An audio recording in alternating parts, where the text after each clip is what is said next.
Minha sogra reescreveu meus votos de casamento para que eu agradecesse por ela ser minha sogra, mas agora não há mais nada para agradecer, porque ela não é mais minha sogra depois do casamento. Sempre soube que minha sogra tinha uma personalidade forte, mas o planejamento do casamento levou suas tendências controladoras a um nível que ultrapassava os limites normais de uma sogra. Desde o momento em que meu noivo e eu ficamos noivos, ela se intrometeu em cada decisão, agindo como se o casamento fosse o evento dela, e não o meu. O primeiro sinal de alerta foi o interesse dela nos votos. Meu noivo e eu havíamos decidido escrever nossos próprios votos para que fosse uma cerimônia diferente. No entanto, minha sogra continuava mencionando-os, insistindo que queria garantir que fossem suficientemente sentimentais. Achei estranho, mas respondi vagamente sem querer entrar em discussões. Depois veio o segundo sinal de alerta. Aproximadamente uma semana antes do casamento, minha sogra mencionou os votos novamente, dessa vez de uma forma que me fez sentir profundamente desconfortável. Ela sugeriu casualmente que seria uma homenagem comovente se eu a incluísse nos meus votos, já que eu estava me unindo à família dela.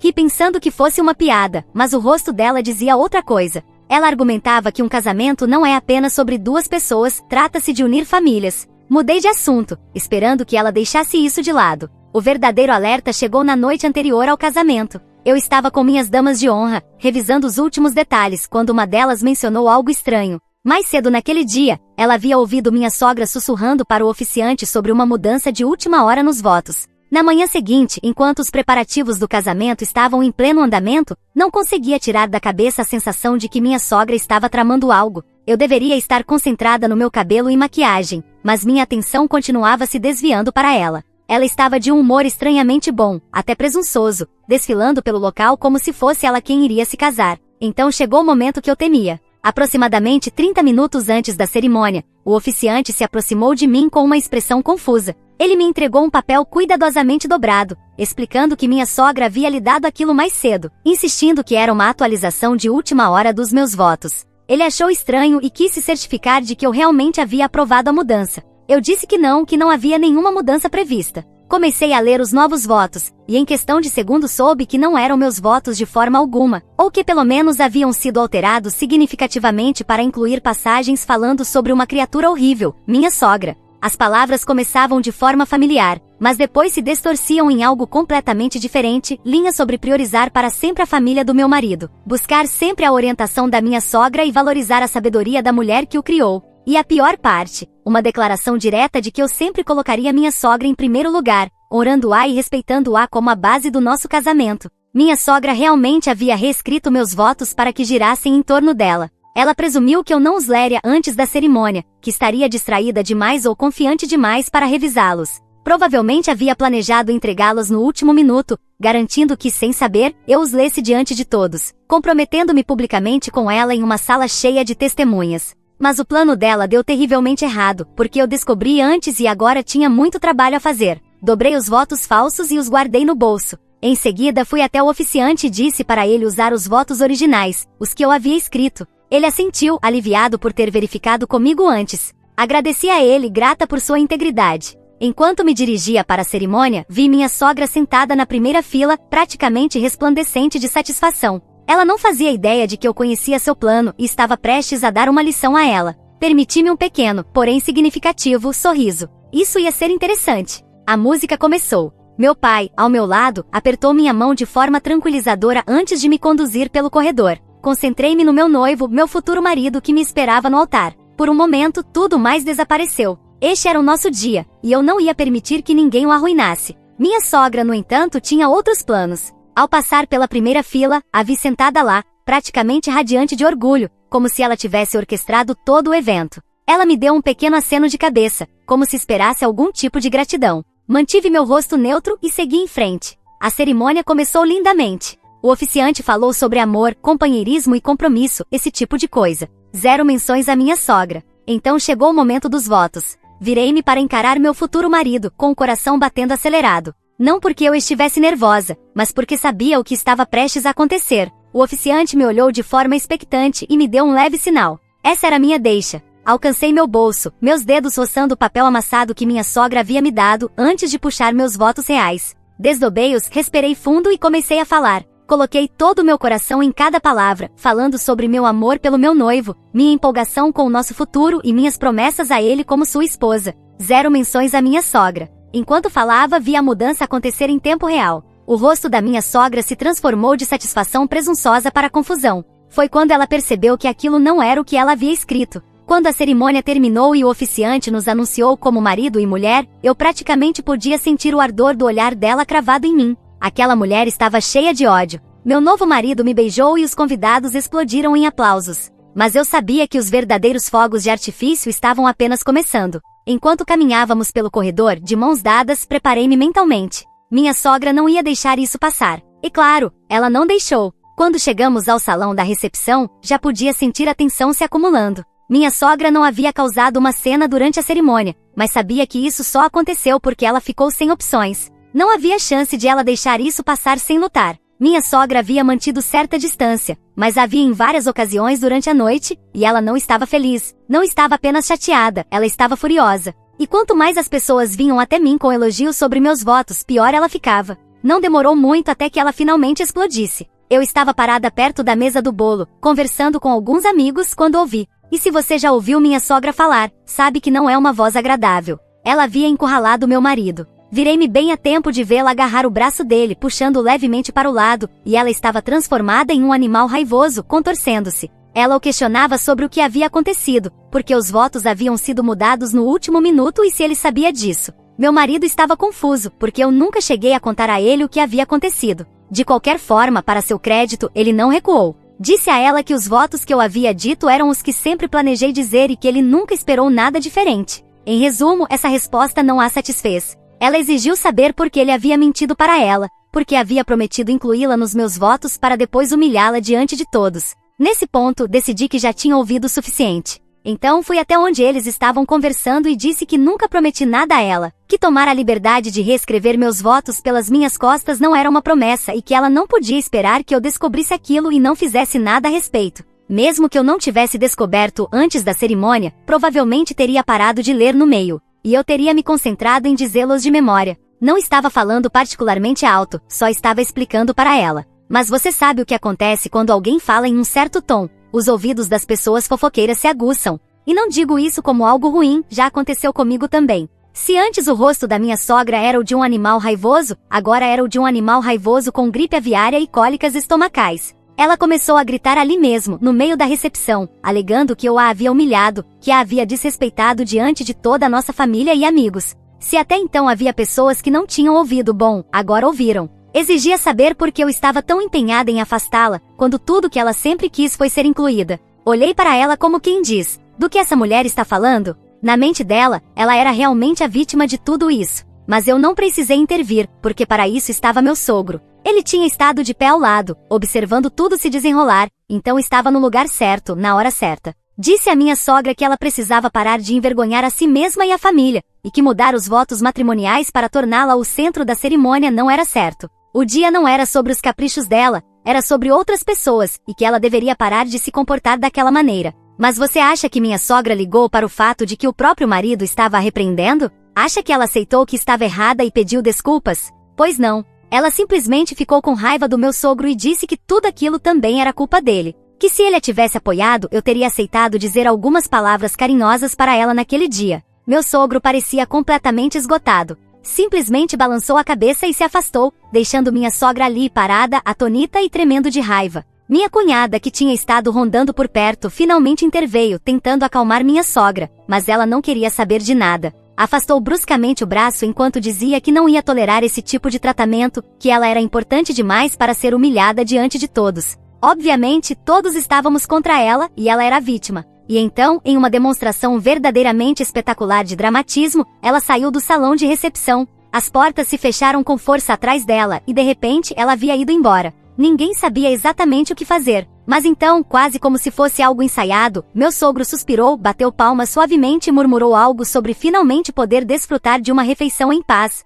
A risada se espalhou pela sala e assim a tensão foi quebrada. O restante do dia transcorreu sem problemas. A comida estava deliciosa, os discursos foram divertidos, mas sinceros, e meu marido e eu dançamos qualquer coisa que tocava na festa. Minha sogra pode ter tentado sabotar nosso casamento, mas no final, tudo o que ela fez foi envergonhar a si mesma. E sinceramente não me arrependo de nada. Tenho mais para escrever, mas acho que vou encerrar por aqui porque essa publicação ficou muito longa. Deixarei para a atualização o que aconteceu no dia seguinte. Atualização 1. Na manhã seguinte ao casamento acordei me sentindo muito bem. Não só já estávamos oficialmente casados e todo o estresse do casamento havia terminado, como também minha sogra recebeu uma pequena dose de karma pelo que tentou fazer. Por isso, meu sorriso ao acordar era mais do que justificado. Apesar do colapso dramático da minha sogra, a noite terminou de forma linda. Mas, é claro, a paz foi apenas temporária. Mal tinha dado meu primeiro gole de café quando meu celular começou a vibrar. No começo, ignorei, pensando que eram apenas mensagens restantes de felicitações pelo casamento.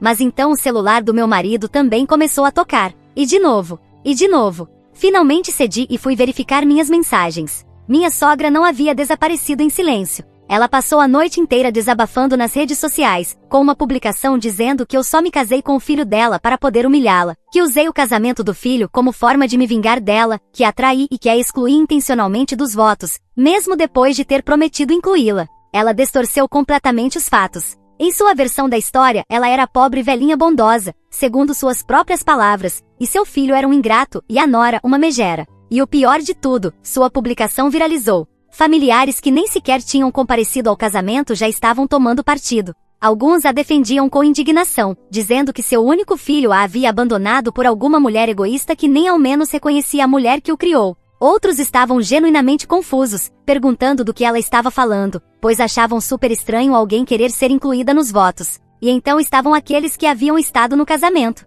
Eles estavam atacando abertamente minha sogra, contando a verdade dos fatos e a desmascarando. Assim, a seção de comentários da publicação da minha sogra virou um verdadeiro caos. Alguns até postaram vídeos da recepção, onde meu sogro dizia claramente que ela havia ultrapassado os limites. Minha sogra, claro, não estava lidando bem com isso. Eu ainda nem tinha terminado de processar tudo quando ouvi alguém na porta. E já sabia quem era. Meu marido suspirou, passou a mão pelo rosto e murmurou que era melhor enfrentarmos aquilo de uma vez. Ele abriu a porta, e lá estava ela. Minha sogra estava péssima. Parecia que tinha dormido com a maquiagem do casamento ainda no rosto, ou talvez nem tivesse dormido. Entrou sem ser convidada, levantando as mãos no ar, exigindo saber se havíamos visto como tínhamos arruinado a vida dela. Ela agitava o celular de um lado para o outro, mostrando o próprio desastre auto-infligido, gritando que havia sido traída pelas duas pessoas que mais amava. Ela continuava sem parar, dizendo como nunca teria feito isso com a própria sogra, que só queria que a mencionássemos para agradecê-la, e só isso.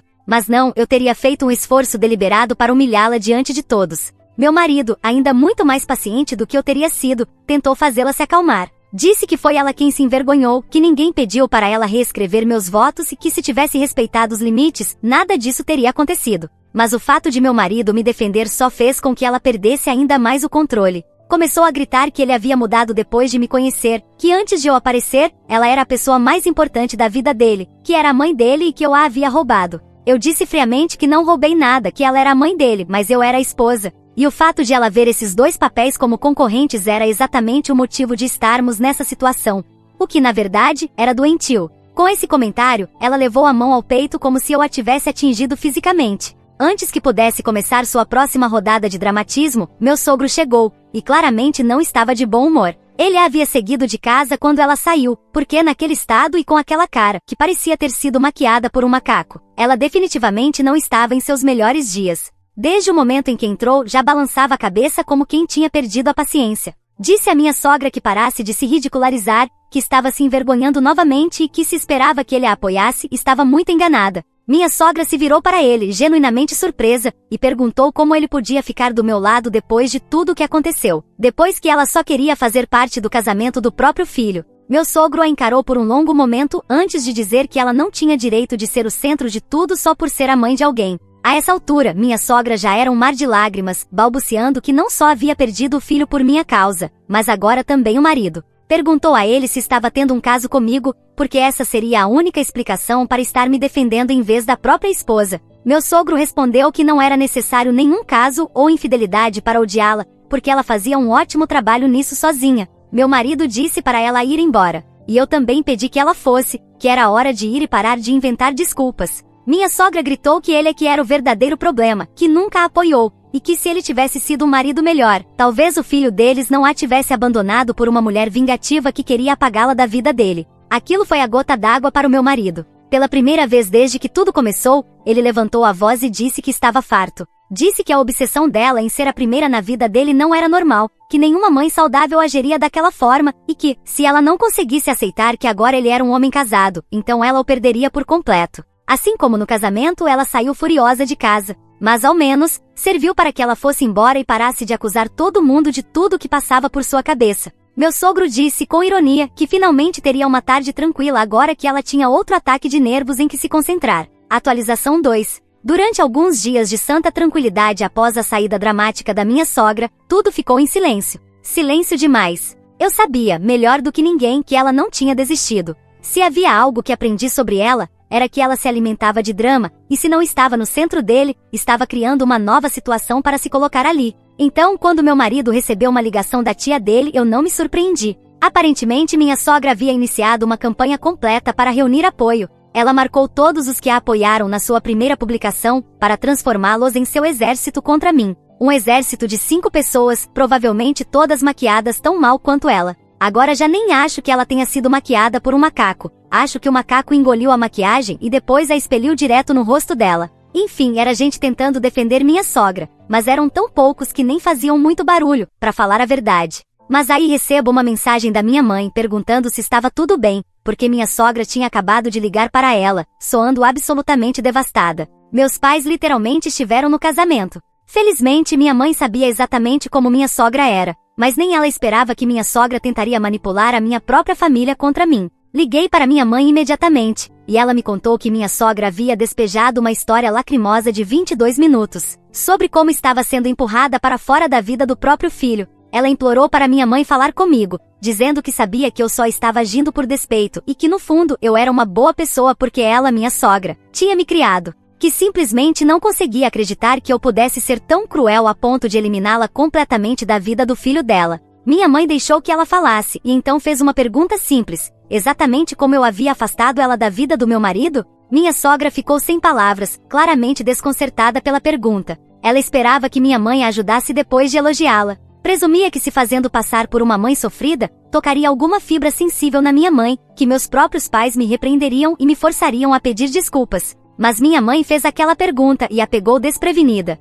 Disse a ela que tinha visto como eu havia tentado incluí-la em nossas vidas repetidas vezes, apenas para ser recebida com constantes invasões e exigências. Disse que o papel de uma mãe muda quando o filho se casa, e que forçar-se a entrar nos nossos votos não era apenas inapropriado, era perturbador. E por fim, disse que se ela realmente queria fazer parte da vida do filho, precisava parar de fazer tudo girar em torno dela e começar a se importar mais com o filho e com as coisas que ele ama, referindo-se a mim. Minha sogra desligou na cara dela. Quando minha mãe terminou de me contar tudo, suspirou e disse que esperava que eu soubesse que aquilo não era o fim. Minha sogra não tinha acabado, e ela estava certa. Porque no dia seguinte, minha sogra enviou uma mensagem em massa, um texto para toda a família estendida. Era mais do mesmo, então não vou entediar vocês. O importante foram as consequências. Muita gente já estava cansada das mentiras e lamentos dela, então começaram a atacá-la. Não acho que nem o exército dela ajudou nessa batalha. Ela estava tão sozinha que até dava pena. Meu marido finalmente respondeu no grupo.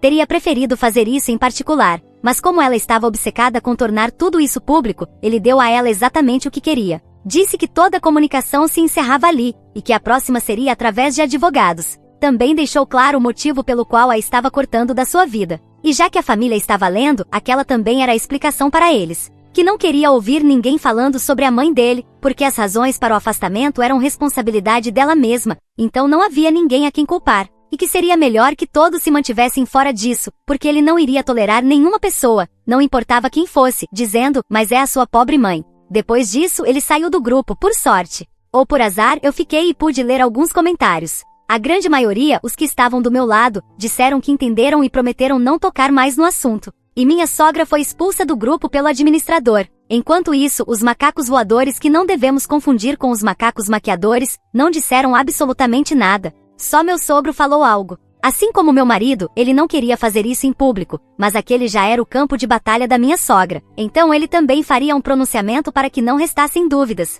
Disse que estava se separando da minha sogra e que estava morando sozinho já há alguns dias. Eu não sabia disso, e quando contei ao meu marido, ele também parecia não saber. Atualização 3. Com o caos do casamento finalmente para trás, meu marido e eu fizemos as malas e fomos para nossa lua de mel. Depois de tudo que minha sogra havia feito, não havia a menor chance de deixarmos que a estupidez dela arruinasse nossos planos. Os primeiros dias foram pura felicidade, sem ligações, sem mensagens manipuladoras, sem dores de cabeça induzidas por minha sogra. E os dias seguintes também foram assim, porque a tínhamos bloqueado. Mas eu fiz uma coisinha um pouco vingativa. Eu sei que não é certo ser vingativa, mas comparado ao que ela fez, não foi nada demais. Tenho certeza de que vou receber muitos comentários dizendo, blá blá blá, você é tão ruim quanto sua sogra, está no mesmo nível. Bem, para não ter que responder a esses comentários mais tarde, já digo agora, você também está no mesmo nível de inteligência dos macacos maquiadores. Toda vez que tirávamos uma linda foto da nossa lua de mel,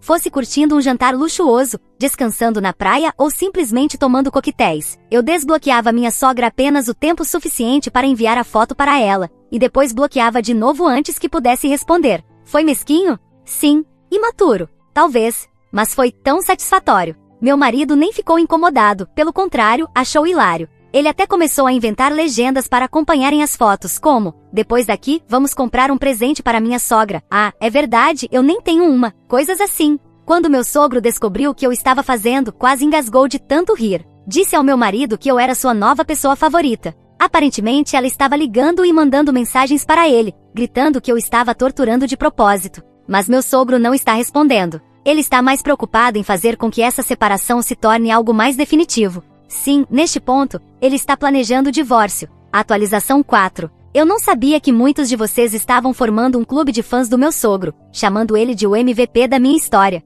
Acho que estou com um pouco de ciúmes, brincadeira, ou talvez não. A verdade é que meu sogro tem feito muito por essa história, tanto por nós quanto por ele mesmo. Desde o dia do nosso casamento já dava para notar que ele estava exausto da esposa. Então o divórcio não é só um gesto de apoio a nós, é principalmente um alívio para a alma dele. Porque viver com minha sogra é pior que bom, na verdade, não consigo pensar em nada pior. Mas isso agora faz parte do passado. Meu sogro está divorciado. E para quem comentou que demência não é algo para se tratar levianamente, a resposta é a seguinte: nós sabemos que ela foi avaliada. E o resultado é que ela não tem sinais de demência. Ela simplesmente é assim, uma mulher louca, cheia de direitos, narcisista, que não consegue entender que as coisas nem sempre giram em torno dela. Ela pode ser louca, uma mãe ruim, uma esposa péssima, uma sogra horrorosa, pode ser insuportável, pode até ter demência, estar possuída ou se maquiar como uma rameira sem espelho. Mas uma coisa ela nunca será: cantora de K-pop. Depois vou contar essa piada para o meu sogro, aposto que ele vai achar engraçada, embora eu não tenha certeza se ele sabe o que é K-pop. Mas se souber, seria uma surpresa. História 2. Flagrei minha namorada ficando próxima demais do meu irmão adotivo quando ela o convidou para nossa viagem romântica ao lago. Foi aí que eu finalmente perdi a paciência e a confrontei sobre isso. Eu tenho 22 anos e meu irmão, Félix, tem 18. Ele é adotado. Meus pais o salvaram de um lar abusivo quando ele era criança, então sempre foram muito protetores com ele. E ele sempre foi o favorito. Não estou tentando parecer que estou reclamando, é apenas a verdade. Isso me fez sentir amargura em relação a ele enquanto crescíamos. Mesmo agora, sendo um adulto que acabou de entrar na faculdade, meus pais continuam mimando Félix até o momento em que ele se mudou de casa. Eles preparavam as refeições dele, ainda agendavam as consultas médicas para ele, coisa que não fizeram por mim nessa idade. Eu nem acho que o Félix saiba lavar roupa. Eles compraram um laptop novo para ele usar na faculdade, enquanto eu tive que juntar dinheiro para comprar o meu. Eles assinaram como fiadores no contrato do apartamento dele, enquanto eu tive que morar no dormitório com um colega aleatório que roubava minhas coisas. Coisas pequenas assim. Conheci a Emma, que tem 21 anos, na universidade, e estamos juntos há cerca de 3 anos. Ela é tão doce, engraçada, linda, e somos super próximos. Já conversamos sobre morar juntos quando nos formarmos, e ela até mencionou que queria se casar comigo algum dia, embora obviamente sejamos muito jovens ainda. Eu honestamente achei que ela era a pessoa certa para mim. Nós até temos uma piadinha interna meio boba. Quando um de nós pergunta, o que você está pensando para o jantar, o outro tem que responder, eu estava pensando em você. E então nós dois damos risada. É bobo, mas é a nossa coisa. O Félix foi aceito na mesma universidade que eu. E, embora ele provavelmente pudesse ter ido para uma melhor, já que conseguiu bolsas em 3 universidades da Ivy League, nossos pais o obrigaram a ir para a minha, porque acharam que seria mais seguro e tornaria as visitas mais fáceis se morássemos na mesma cidade. Eles nem sequer discutiram isso comigo. Apenas disseram: não é ótimo?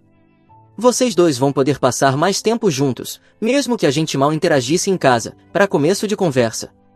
Acho que minha namorada Emma está interessada no Félix, e parte meu coração pensar nisso. E provavelmente a culpa é minha.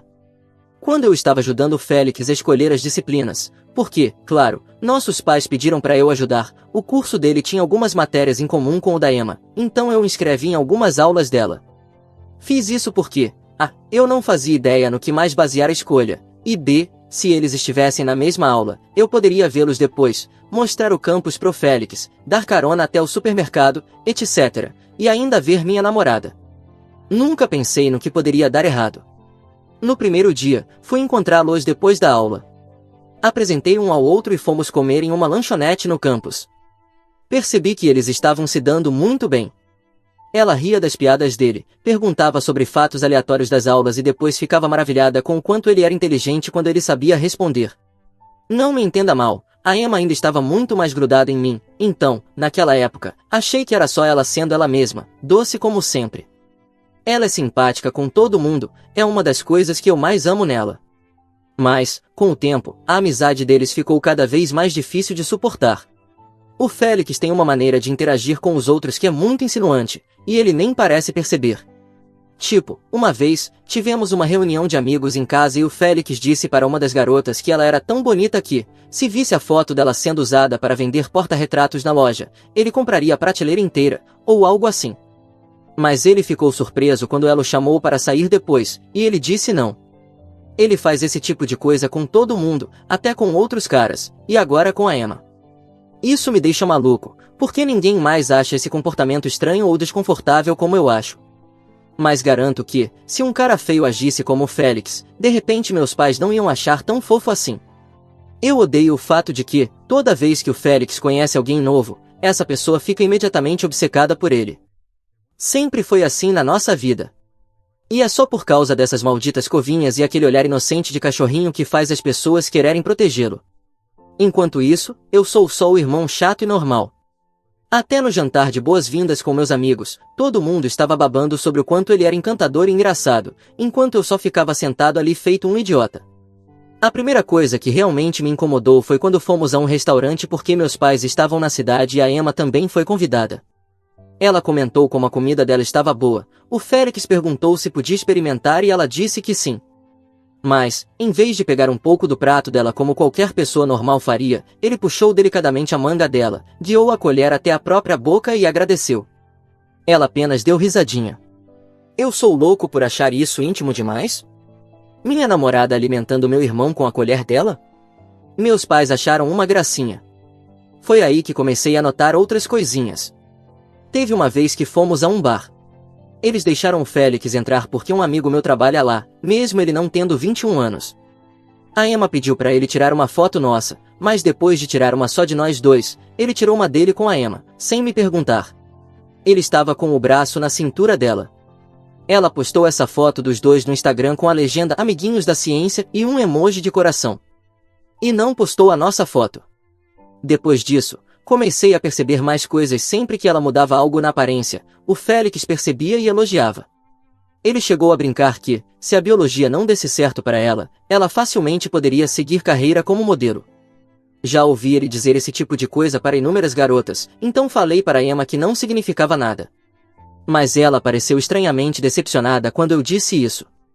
Ele também já nos convidou para sair juntos, e mesmo quando eu não podia ir, ele ainda a chamava para sair só os dois. Quem diabos convida a namorada do irmão para sair sozinho? Uma vez, ele mandou mensagem para ela perguntando se queria almoçar, porque ele estava perto do apartamento dela. Ela disse que sim, mesmo sabendo que a gente tinha combinado de assistir a um filme mais tarde. Acabou chegando atrasada para nosso encontro porque o almoço dele se estendeu, e voltou com um presentinho que ele comprou para ela. E mesmo assim, ela parecia toda animada com isso. Emma nunca o impediu. Pelo menos no começo, ela dava risada e desconversava, mas com o tempo ficou claro que ela estava gostando da atenção. Começou a falar dele com frequência, tipo coisas engraçadas que ele fazia na aula, e chegou a perguntar algumas vezes como ele era quando era mais novo. Quando o trimestre de inverno começou, eles se matricularam em algumas disciplinas juntos. E, pela primeira vez, a Emma não se incomodou em me convidar para nenhuma das dela. Eu costumava assistir pelo menos uma aula dela por semana, mesmo sendo do curso de economia, só para passar um tempo com ela. Mas dessa vez, ela nem mencionou isso. Eles passaram a sair juntos depois da aula sem mim. Tinham piadas internas que eu não entendia. Uma vez, ouvi ela chamá-lo de ratazana de laboratório, como apelido, e ele respondeu chamando-a de microscópio, e os dois caíram na risada. Perguntei o que significava aquilo, e a Emma só respondeu é só uma besteira da aula, e mudou de assunto. E quando os três saímos juntos, ela passou a dar cada vez mais atenção a ele, olhando para ele com um sorriso, como se ele fosse a melhor coisa do mundo. Eu só queria que ela olhasse para mim como fazia antes. Lembro que, antes do Félix aparecer, a Emma me mandava mensagem o tempo todo. Estávamos sempre nos comunicando. Agora, às vezes passam horas até ela responder. Mas quando estou com ela e o Félix manda mensagem, ela responde na hora. Eu cheguei a checar o celular dela, sei que isso é péssimo, mas estava paranoico, e vi que eles trocam mensagens quase todos os dias. Nada explicitamente romântico, mas eles se falam muito mais do que eu imaginava. Enviam links de músicas que acham que o outro vai gostar. Ela nunca faz isso comigo mais. Um dia, ouvi uma conversa dela com uma amiga no meu apartamento, onde a amiga reclamava que não havia homens no curso delas com cérebro e físico ao mesmo tempo. Como elas fazem parte da área de STEM, todos os caras provavelmente têm o corpo parecido com o feijão de Chicago. A Emma respondeu baixinho, isso não é verdade, olha o Félix. Tenho que admitir, chorei no chão do meu quarto naquela noite. Literalmente sentado encostado na parede, chorando. A Emma já me disse que sou inteligente antes, mas nunca com aquele tom de admiração que ela usa com o Félix. E certamente nunca falou sobre meu corpo desse jeito com as amigas, pelo menos que eu saiba. Mas o pior de tudo foi quando nosso grupo de amigos estava no McDonald's e estávamos brincando sobre um panfleto que vimos no campus, procurando modelos nus e que pagava muito bem. De repente, na minha frente, a Emma sugeriu ao Félix que ele se inscrevesse. Isso se transformou numa conversa desconfortável e longa entre a Emma e alguns amigos sobre o corpo do meu irmão, sobre como ele seria perfeito para artistas esculpirem. Falaram de forma nojenta, embora em tom de brincadeira, e sobre como ele precisava desse trabalho, já que andava procurando emprego. Diziam coisas como, você seria perfeito com esse corpo de nadador, a turma ia amar desenhar seus ombros. A Emma continuava insistindo, dizendo sério, você ganharia muito dinheiro, realmente tentando convencê-lo. O Félix dizia que não, e dava motivos válidos para não querer, mas a Emma insistia, dizendo para ele se inscrever. Ela e os outros só pararam quando o Félix simplesmente parou de responder. Eu só fiquei ali, feito um idiota, comendo minhas batatas fritas enquanto minha namorada falava como meu irmão seria um ótimo modelo nu. Eu não sou uma pessoa confrontadora, mas no carro, de volta para casa, comentei de forma meio passiva que toda aquela conversa foi meio estranha, e que foi desconfortável para mim ouvir o quanto minha própria namorada e os amigos dela queriam ver meu irmão pelado. Eu e a Emma temos um tipo de humor mais bobo, então falei isso meio brincando, mas ela pareceu levar a sério. Ela respondeu o quê, como se a minha observação fosse a coisa mais idiota que ela já ouviu, e disse que só estava tentando ser tipo uma irmã mais velha para o Félix e ajudá-lo a conseguir um emprego. Falei que também queria que ele conseguisse emprego, mas não é como se eu fosse incentivá-lo a fazer OnlyFans ou algo assim. Ela respondeu que eu estava sexualizando um trabalho que é inocente, o que até entendo, mas eu disse que, mesmo assim, o Félix parecia desconfortável e provavelmente se sentiu sexualizado, já que estavam comentando sobre partes específicas do corpo dele. Ela ficou toda defensiva, dizendo que não era essa a intenção. Ficamos discutindo um pouco sobre isso, nunca levantando a voz, mas ambos chateados. No fim, deixei ela no apartamento dela, em vez de levá-la de volta para o meu. Depois disso, as coisas ficaram estranhas por alguns dias. Ela não me mandava tantas mensagens, e quando mandava, era distante, digitando de forma mais fria do que o normal. Vi ela com o Félix uma vez no campus, sentados num banco conversando. Não me aproximei. Só observei de longe por 1 minuto e fui embora. Também devo dizer que, desde que o Félix se mudou pra cá, tentei ser um namorado ainda melhor para Emma. Se o Félix elogiava o cabelo dela, eu comprava um produto caro para o cabelo e fazia um elogio ainda maior. Sempre fui de mimá-la, mas com essa sensação de competição, aumentei ainda mais os esforços. No mês passado, gastei tipo $200 em ingressos para um show porque o Félix mencionou gostar da mesma banda que ela. Sei que foi uma maneira completamente equivocada de lidar com minhas inseguranças, em vez de conversar com o Félix ou com a Emma, mas eu não queria admitir que estava com ciúmes do Félix, como tive que fazer a vida toda quando éramos crianças. Eu só queria ter uma maldita área da minha vida que fosse só minha, que me desse amor e atenção incondicional. E eu achava que a Emma era essa parte pra mim. Agora, toda vez que ela menciona o Félix, ou quando penso nos dois juntos na aula, sinto enjoo físico. Isso está me deixando louco. Isso tudo só para dizer que, no dia seguinte àquela discussão leve, eu estava me sentindo inseguro de novo e mandei uma mensagem de desculpas para Emma, então propus que fossemos visitar uma cidadezinha perto do lago, algo que ela queria fazer há um ano inteiro. Ela já tinha todo um plano com tudo o que queria fazer lá.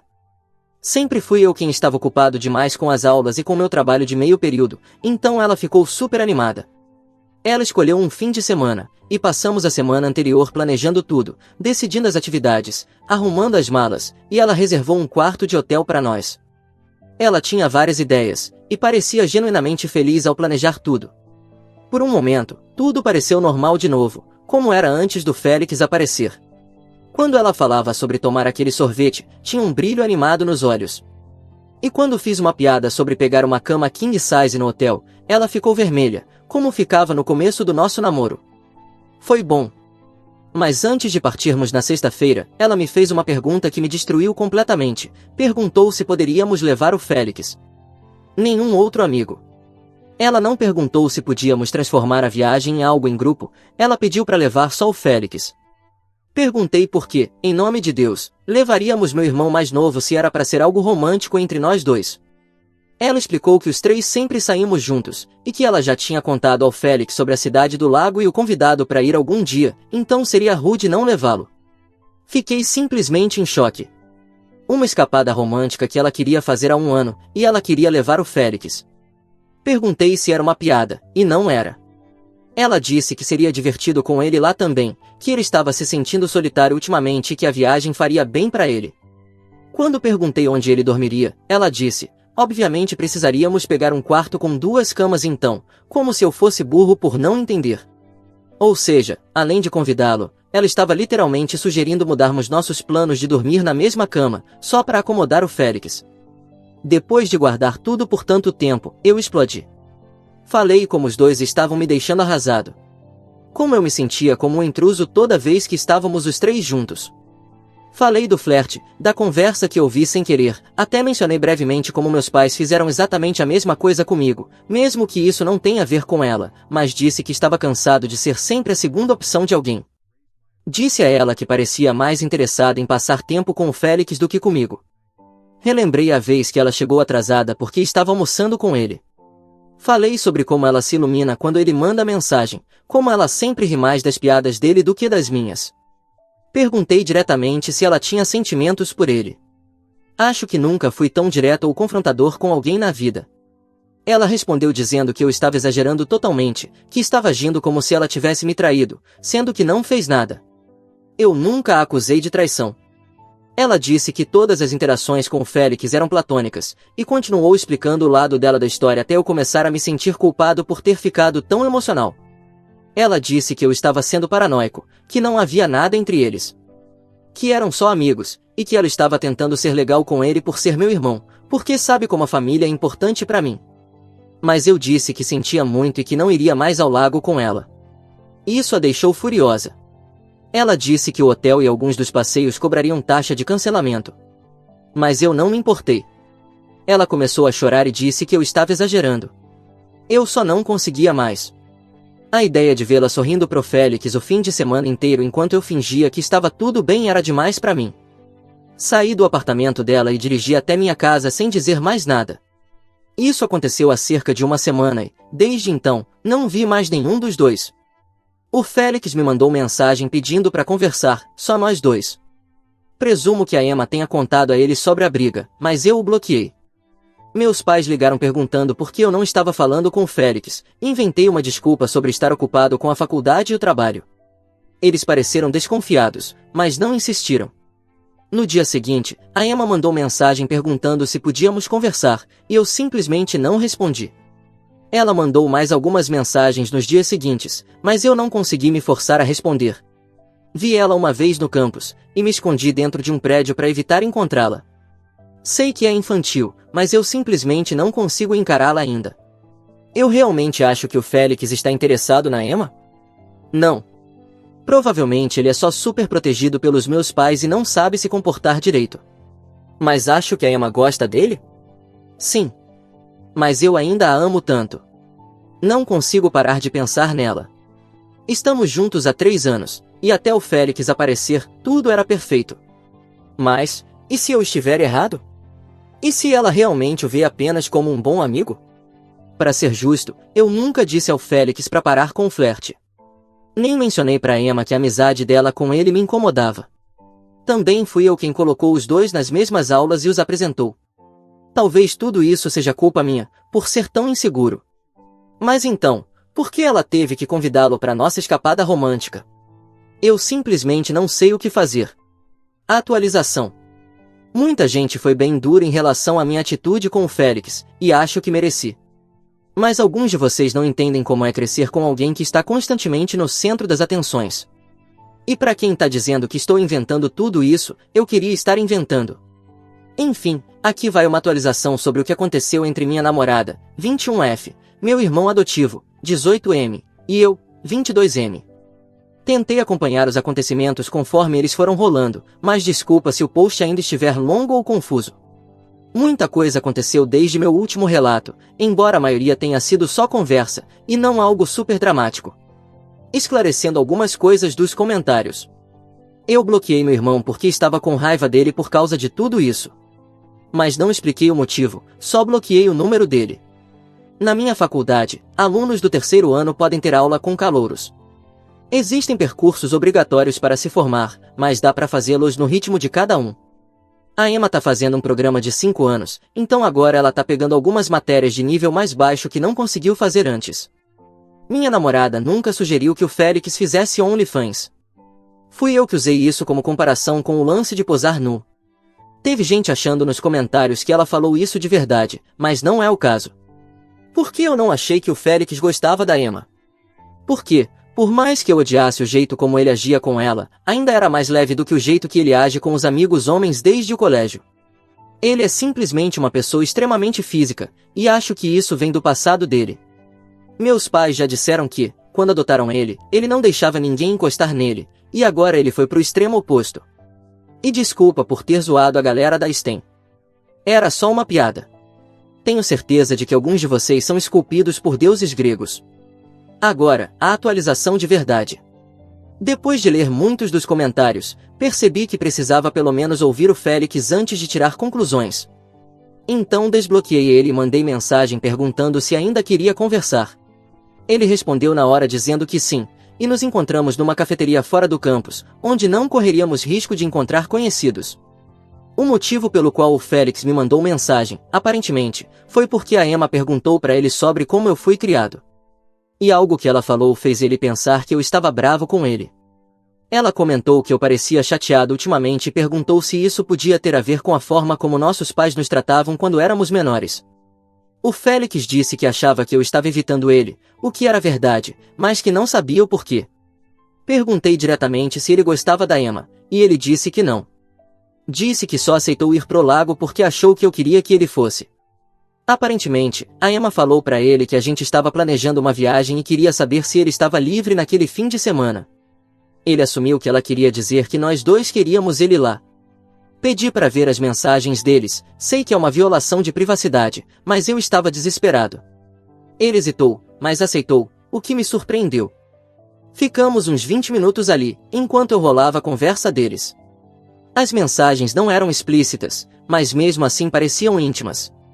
A Emma elogiava ele, fazia afirmações carinhosas, usava apelidos e falava com ele com um tom que me fazia lembrar de como ela falava comigo quando éramos mais conectados. Ela pedia ajuda dele com os estudos o tempo todo, admirando o quanto ele é inteligente, e ele é mesmo, isso eu admito. Contava para ele sobre seus sonhos para o futuro, pedia conselhos sobre lutas pessoais, coisas que antes só compartilhava comigo. Não havia nada que indicasse traição, mas mesmo assim me senti traído. Ela mandava memes para ele quase todo dia, perguntava como tinha sido o dia dele, chegou até a mandar uma selfie perguntando se o novo corte de cabelo dela estava bom. Ele respondeu que sim. Falavam sobre as aulas, professores, trabalhos, mas também sobre coisas profundas como a infância deles e medos sobre o futuro. Vi uma mensagem dela que dizia: "Você me entende de um jeito que a maioria das pessoas não entende." Isso me deu um nó no estômago. Achei que eu era quem mais a entendia. As mensagens do Félix eram, em sua maioria, piadas. E as mais carinhosas eram do tipo que ele manda pra nossa mãe, tipo, "sinto sua falta" ou "você é a melhor", com emojis de coração. Nesse ponto, eu já confiava nele. Então tentei explicar como tudo aquilo me fazia sentir. Ele pediu 1000 desculpas e disse que ia parar de falar com a Emma. Falou que estava interessado em outra pessoa e brincou dizendo que eu devia convidá-la para uma viagem de fim de semana só para me vingar. O Félix disse que só queria ser amigo dos meus amigos para que eu passasse tempo com ele além de só dar carona. Ele contou que ainda não fez muitos amigos por aqui, já que é novo na escola, e como eu já tenho um grupo de amigos formado, ele estava tentando se encaixar. Ele perguntou se eu o bloqueei porque não gosto dele. Foi difícil explicar que não, eu não gosto dele, mas isso não quer dizer que eu não amo ele. Tentei justificar minha hostilidade falando sobre o favoritismo dos nossos pais. O Félix respondeu algo tipo: você tem razão, parece que eles gostam mais de mim mesmo. Vai ver, é você que é o adotado. Ele nunca levou isso a sério. A gente riu juntos disso. Perguntei como a Emma agia com ele, e pelo que entendi, ela e a amiga comentavam com frequência sobre a aparência dele, sabiam que ele ia para a academia com frequência e chegaram a visitá-lo algumas vezes enquanto ele malhava. A Emma sempre se oferecia para dar carona, insistia para ele ir ao apartamento dela beber, já que ele nunca tinha feito isso antes. Ele não me contou nada disso antes porque não sabia que tipo de comportamento era aceitável ou não, sem brincadeira, e achava que a Emma só queria ser amiga dele. Disse que uma vez eles estavam estudando juntos na biblioteca e ela encostou a cabeça no ombro dele quando ficou cansada. Outra vez, ela ajudou ele a escolher roupa quando se encontraram no shopping. Falou que ela sempre tocava no braço dele quando conversavam, e que uma vez endireitou a gola da camisa dele antes de uma apresentação. Coisas pequenas que, sozinhas, não são ultrapassar limites, mas juntas, formavam uma imagem que eu não gostei. Dei a ele uma espécie de curso intensivo sobre limites em relacionamentos e expliquei por que o comportamento dos dois não estava certo. Aconselhei ele a não flertar tanto com todo mundo.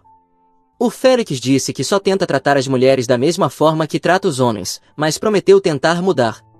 Ele parecia genuinamente arrependido e disse que seria mais cuidadoso no futuro, especialmente com minhas amigas e namoradas. Depois de falar com Félix, percebi que também precisava ouvir o lado da Emma. Trocamos mensagens por um tempo até marcarmos de nos encontrar. Tive algumas conversas com a Emma, mas vou resumir tudo numa só. Quando finalmente nos encontramos pessoalmente, num parque perto do apartamento dela, ela parecia que não dormia bem há dias. Isso me fez sentir culpa e, ao mesmo tempo, uma sensação de justiça. Ela disse que, quando brigamos por causa da viagem ao lago, minha raiva surgiu do nada e a assustou. Que parecia que eu estava acusando ela de traição. Disse que não fazia ideia de que eu estava me sentindo assim, e que gostaria que eu tivesse falado disso antes. Ela pediu desculpas por estar tão próxima do Félix, mas me lembrou que nunca entrei em detalhes sobre meu histórico com o Félix. Ela disse que achava que eu ficaria feliz por eles se darem tão bem. Pedi desculpas por não ter me comunicado antes. Quando mencionei as mensagens, a Emma abriu a conversa deles para eu apontar qual tinha me incomodado, mas eu mal consegui explicar por que aquilo me afetava. Perguntei por que ela convidou o Félix para a viagem, e ela disse que comentou que a gente ia fazer essa viagem e o Félix pareceu interessado, então ela achou que estava apenas sendo educada ao incluí-lo. No entanto, ela me mostrou as mensagens onde foi o Félix quem perguntou se podia ir, não o contrário, como ele tinha dito. Ela negou que tenha ido visitar ele na academia, ou que tenha comentado sobre a aparência dele além de elogios normais que se faz a qualquer amigo. Ela admitiu que os dois tinham se aproximado, mas insistiu que era puramente platônico, e que via o Félix como uma figura de irmão mais novo. Disse que estava tentando fazer um esforço com ele porque sabia o quanto a família era importante para mim, mesmo que eu às vezes reclamasse dele. Emma disse que cortaria contato com ele se isso me incomodava tanto, mas eu disse que a gente precisava dar um tempo. Porque, fosse ou não verdadeiro o interesse que o Félix descreveu, eu acreditava que era. Ela começou a chorar quando ouviu a palavra tempo e perguntou se eu estava terminando. Eu disse que não sabia ainda, que só precisava de um tempo para pensar. Ela ficou muito abalada, mas no fim entendeu que era algo meu, algo que estava dentro de mim, e não apenas algo que ela tivesse feito. Ela me agradeceu por ser honesto com ela e apoiou a ideia de que eu queria trabalhar nas minhas inseguranças. Houve muita troca entre ela e o Félix que deixei de fora, então, nesse ponto, eu já estava exausto. As histórias dos dois não batiam, e eu não fazia ideia de quem estava dizendo a verdade. Uma parte de mim queria acreditar na Emma porque eu a amo. Mas outra parte sentia que eu tinha visto os sinais com meus próprios olhos. Então, confrontei o Félix sobre as contradições nas histórias deles. Ele pareceu nervoso, mas manteve o que disse, e sugeriu que talvez a Emma tivesse faltado aula para ver ele na academia. De fato, ele foi ao apartamento dela para beber. Mas, quando descreveu o que aconteceu, suas palavras estavam completamente embaralhadas e a história mudava o tempo todo. Primeiro disse que era só ele, Emma e mais algumas pessoas. Depois disse que tinha tipo 10 pessoas lá. Aí disse que talvez fossem 5 ou 6. Não conseguia manter os detalhes consistentes. O Félix é um péssimo mentiroso, então isso me pareceu uma encenação. Exigi que me dissesse se ele dormiu com a Emma. Ele ficou super desconcertado e negou, mas o rosto estava vermelho como um tomate. Alegou que não lembrava direito porque os outros fizeram ele beber demais e ficou todo enrolado dizendo que tinha ficado tão bêbado que vomitou no banheiro. Disse que mal lembrava de partes da noite. Que jogaram algum tipo de jogo de bebida, e achava que a Emma ajudou ele a ir até o banheiro quando passou mal. Disse que a Emma deixou ele dormir no sofá dela, mas ele insistiu em ir embora, e alguém o levou para casa. Não acreditei completamente nele. Sei quando ele está mentindo, e ele parecia estar. Perguntei a Emma sobre isso, e ela disse que não viu ele passar mal. O que faz mais sentido, já que ela é bem responsável com álcool e não acho que deixaria alguém que ela se importa exagerar tanto. Disse que ele tomou, no máximo, umas 3 cervejas e parecia bem quando saiu, com certeza não parecia apagado como ele estava tentando alegar. Não sei nem por que os dois me contaram sobre isso, mas estou começando a achar que eles dormiram juntos bêbados e agora não conseguem combinar as versões da história.